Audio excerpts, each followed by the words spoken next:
رئیس المنافقین نے جب یہ کہا کہ آج عزت والے مدینے سے ذلیلوں کو نکال دیں گے، تو مدینہ واپسی پر سب سے پہلے اسی کا بیٹا جو سچا مومن تھا وہ دہلیز پہ آ کر کھڑا ہو گیا، ہر گزرنے والے کو گزرنے دے رہا ہے اور تلوار بلند ہے، جب بابا آتا ہے تو اس کے سینے پہ رکھ دیتا ہے۔ تو نے کہا تھا عزت والے ذلیلوں کو مدینے سے نکال دیں گے، تو ذلیل ہے، محمد عزت والے ہیں صلی اللہ علیہ وسلم۔ اب اس نے یہ نہ دیکھا کہ یہ میرا باپ ہے، اس نے یہ دیکھا کہ یہ محمد علیہ السلام کا دشمن ہے، اور جو محمد علیہ السلام کا دشمن ہو وہ مومن کا دوست نہیں ہوا کرتا۔ عبد الرحمن نے کہا تھا سیدنا ابو بکر رضی اللہ عنہ وارضا سے،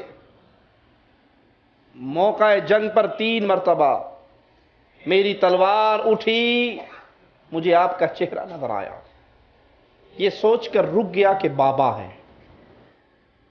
ابو بکر صدیق رضی اللہ عنہ وارضا فرماتے ہیں، بیٹا تیری خوش قسمتی کہ ابو بکر کی تلوار کے نیچے تیری گردن 1 مرتبہ بھی نہیں آئی، تو نے تو 3 مرتبہ باپ ہونے کی وجہ سے چھوڑا تھا، اگر میری تلوار کے نیچے تیری گردن 1 مرتبہ آ جاتی محمد کا دشمن سمجھ کے کاٹ ڈالتا۔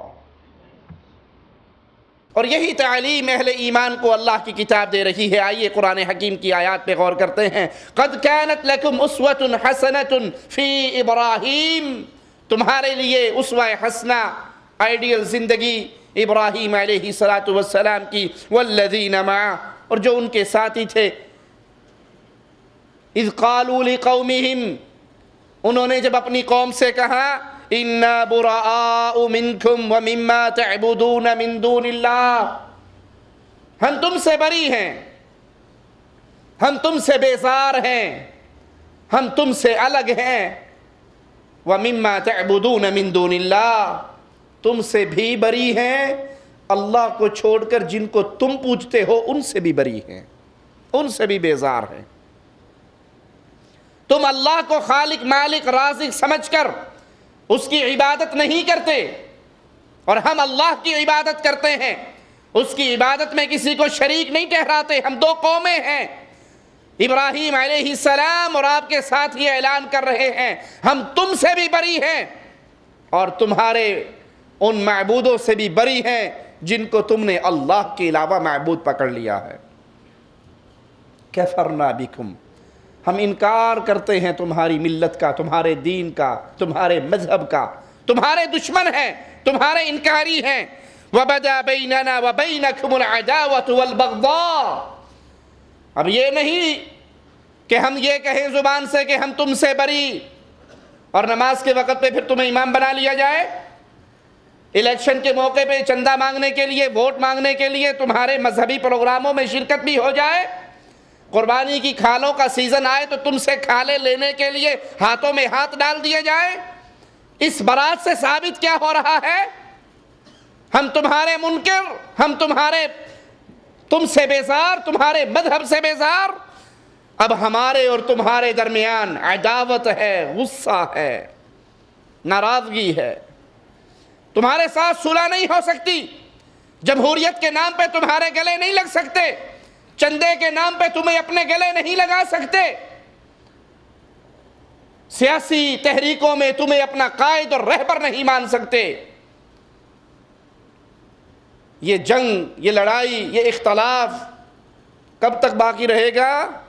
حتی تؤمنوا باللہ وحدہ، اگر ہم سے صلح کرنی ہے، اگر ہم سے محبت کی پینگیں بڑھانی ہے، ایک ہی راستہ ہے، تم بھی اللہ پر ایمان لے کر آؤ، اور جب تک تم ایک اللہ کی عبادت پر اکٹھے نہیں ہوتے، نہ تم سے پیار ہے، نہ دوستی ہے، نہ محبت ہے، نہ اتفاق ہے، کیونکہ تم کسی اور کو پوجتے ہو، ہم عرش والے رب کو پوجتے ہیں۔ مالک فرماتا ہے، اے قیامت تک آنے والو، تمہارے لیے اسوہ حسنہ ہے ابراہیم علیہ السلام اور ان کے ساتھیوں کی یہ زندگی۔ دوستی اور دشمنی کا ایک اصول اللہ کی کتاب بیان کرتی ہے. آئیے قرآن حکیم کی اس آیت پہ غور کریں. یا ایھا الذین آمنوا، اے ایمان والو، اے جو دعویٰ کرتے ہو ہم مومن ہیں، ہم اللہ پر، اس کے رسول پر، آخرت پر، کتابوں پر ایمان لائے.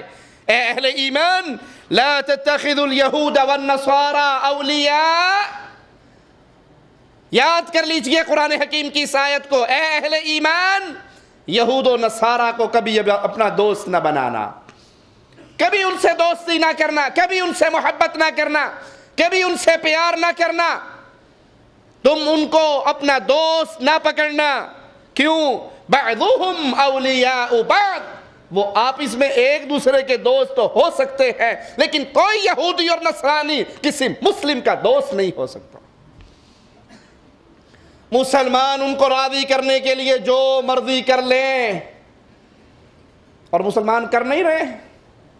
طاہر القادری صاحب نے اپنی مسجدوں کے لیے دروازے کھول نہیں دیے عیسائیوں کے لیے. اعلان نہیں کیا کہ عیسائی ہماری مسجد میں آ کر عبادت کر سکتے ہیں. آپ اپنے گھر میں آئے ہیں، قطعاً کسی دوسری جگہ پہ نہیں. آپ کی عبادت کا وقت ہو جائے تو ابھی مسلمان عبادت مسجد میں کریں گے. اگر آپ کی عبادت کا وقت ہو جائے تو مسجد منہاج القرآن کسی ایک وقت کے ایونٹ کے لیے نہیں کھولی تھی، ابد الاباد تک آپ کے لیے کھلی ہے. جو مرضی کر لیں ان کو راضی کرنے کے لیے، لیکن کبھی بھی یہود و نصارہ کلمہ پڑھنے والے سے راضی ہو ہی نہیں سکتے. وہ راضی ہوں گے ان سے جو ان کی ملت پر چلیں گے، اور جو توحید کا وعدہ لگائے گا نہ اس سے یہودی راضی ہوگا، نہ اس سے نصرانی راضی ہوگا.